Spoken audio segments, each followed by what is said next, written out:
दो नहीं हो सकते, आप अछूत भी हो और हिंदू भी हो। जंगलों में रहने वाले वो आरएसएस के तो जंगली लोग है, अरे जंगली लोग है, जंगली भी है हिंदू भी है। वर्ण व्यवस्था में ओबीसी के जो लोग हैं वो शूद्र है, शूद्र है, अधिकार वंचित है, अधिकार वंचित है, गुलाम है। और पंजाब में जो आरएसएस और ब्राह्मणवादी लोग हैं वो,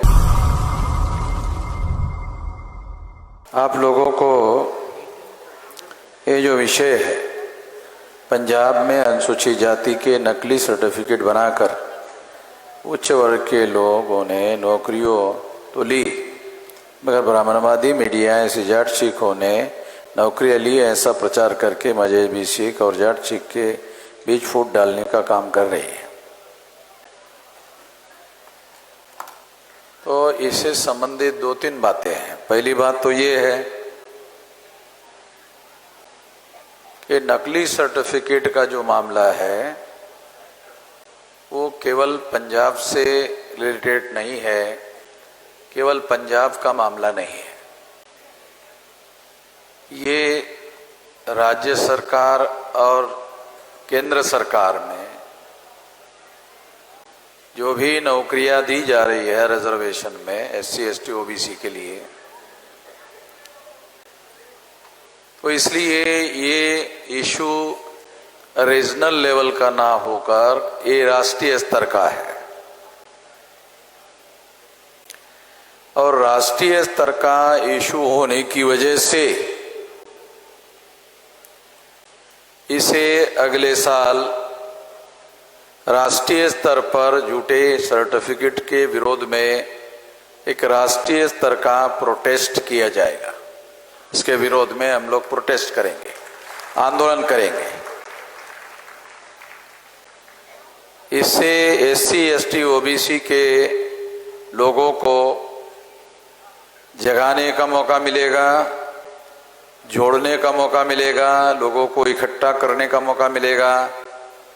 इन लोगों की संख्या देश में 74.5% है।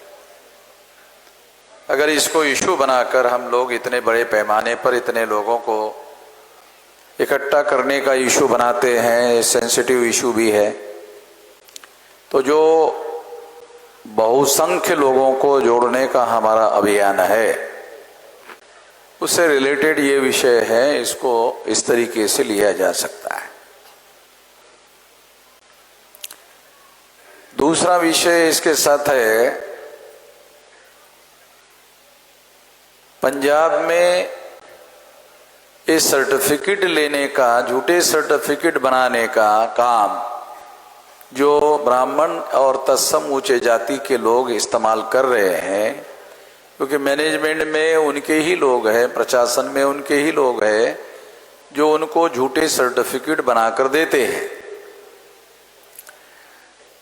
और चूंकि वो एडमिनिस्ट्रेटिव ऑफिसर्स होते हैं, इसलिए डॉक्यूमेंट मेंटेन करने का काम भी उनके ही निगरानी और नियंत्रण में होता है। जब उनके निगरानी में होता है तो वो उस पर पर्दा डाल देते हैं, उसको जांच करने के बजाय पर्दा डाल देते हैं, और इस वजह से ये कामयाब होता हुआ दिखाई देता है। तो ये इससे रिलेटेड बात हम लोगों को समझना होगा। मगर पंजाब में जो आरएसएस और ब्राह्मणवादी लोग हैं वो क्या कर रहे हैं कि जो शेड्यूल कास्ट के सफाई का काम करने वाली जो जाति पंजाब में है, उनके लोग जो सिख धर्म में कन्वर्ट हो गए और जो जाट है वो भी सिख धर्म में कन्वर्ट हो गए, उनके बीच में इस मुद्दे को झगड़ा लगाने के लिए प्रचार कर रहे हैं कि ये नकली सर्टिफिकेट जाट सिखों के द्वारा लिया गया है। तो हम लोगों को ये दिखाई देता है कि ये शेड्यूल कास्ट और जाटों के बीच का झगड़ा है, ऐसा दिखाई दे रहा है। मगर ये शेड्यूल कास्ट और जाटों के बीच का झगड़ा ना होकर इसके पीछे आरएसएस की जो सोच है वो सोच है कि इसमें धार्मिक मुद्दा उठाया जाए। जैसे नॉर्थ ईस्ट रीजन में जो ओबीसी के लोग हैं तो क्रिश्चियनिटी में कन्वर्टेड आदिवासियों को ओबीसी के साथ लगा दिया झगड़ा नॉर्थ ईस्ट रीजन में। तो इससे क्या हुआ, इसके पीछे क्या मकसद था? इसके पीछे नॉर्थ ईस्ट रीजन के जो ओबीसी है उनको हिंदू बनाया जाए। अगर मान लो क्रिश्चियन वर्सेस ओबीसी की लड़ाई होती है तो क्रिश्चियन वर्सेस हिंदू धर्म की लड़ाई होगी, और ऐसी लड़ाई होने से नॉर्थ ईस्ट रीजन में बीजेपी और आरएसएस के लोगों को अपना संगठन बढ़ाने का, फैलाने का मौका मिलेगा। इसके लिए नॉर्थ ईस्ट रीजन में उन्होंने ये खेल खेला। सेम खेल पंजाब में शेड्यूल कास्ट की 31 से लेकर 33% संख्या है, उसमें इस बात को आधार बनाकर अगर आरएसएस भाजपा के लोग उसके अंदर घुस जाते हैं तो वो भाजपा पंजाब में मास बेस पार्टी नहीं है, वहां उनको सीटें जीतना मुश्किल है क्योंकि उनका बेस नहीं है। और इस वजह से वो अपना बेस बनाने के लिए ये झगड़ा लगाना चाहते हैं, और झगड़ा लगाने के लिए वो उनको प्रमोट कर रहे हैं, प्रोत्साहित कर रहे हैं। और स्वाभाविक रूप से पर्दे के पीछे जब उसको प्रमोट करेंगे, प्रमोशन करेंगे, तो वो लोग उनके साथ जुड़ेंगे। तो इससे और एक मकसद है उनका कि शेड्यूल कास्ट के लोगों को सिखिज्म के विरोध में भड़काकर उनको वापस सिखिज्म को छुड़वाकर ब्राह्मण धर्म के फोल्ड में लाया जाए। ये भी, इसके पीछे भी एक रिलीजन एस्पेक्ट है जो सुपरफिशियली ऊपर से देखने से दिखाई नहीं देता, मगर इसके पीछे ऐसा मकसद निश्चित रूप से है क्योंकि आरएसएस भाजपा की जो स्ट्रेटेजी है कि सारे देश भर में मामला मुसलमान का बनाया जाए।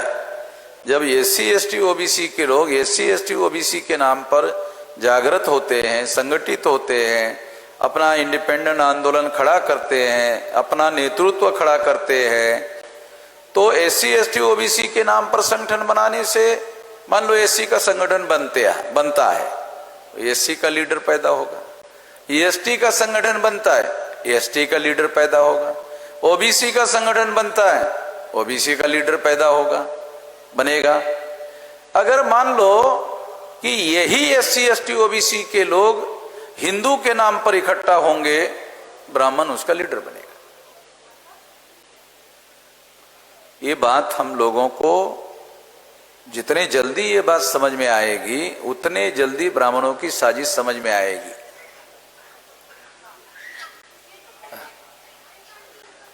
अभी लेबर लोगों के संबंध में एक मुद्दा उठा था कि 100 साल में ऐसा क्या हो गया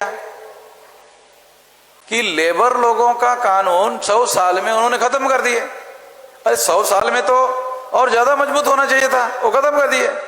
खत्म करने के बाद भी वो लेबर लोगों ने प्रोटेस्ट नहीं किया। क्यों? लेबर हिंदू। अरे समझ में, प्रोटेस्ट क्यों नहीं किया?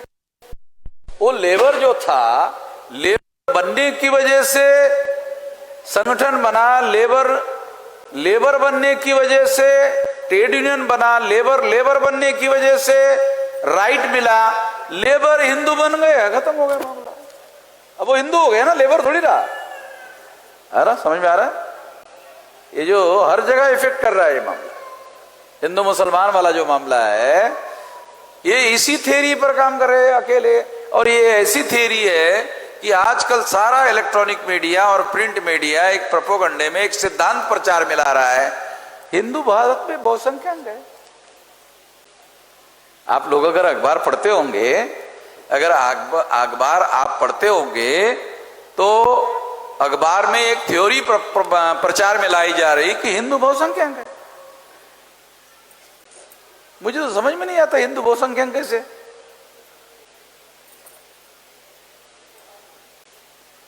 एससी अछूत है तो अछूत हिंदू कैसे है भाई? एक साथ दोनों, अछूत भी है मतलब छूने लायक भी नहीं है और हिंदू भी है, एक साथ दो नहीं हो सकते। आप अछूत भी हो और हिंदू भी हो। जंगलों में रहने वाले वो आरएसएस के तो जंगली लोग है, अरे जंगली लोग है, जंगली भी है हिंदू भी है। वर्ण व्यवस्था में ओबीसी के जो लोग हैं वो शूद्र है, शूद्र है अधिकार वंचित है, अधिकार वंचित है गुलाम है, गुलाम भी है हिंदू भी है।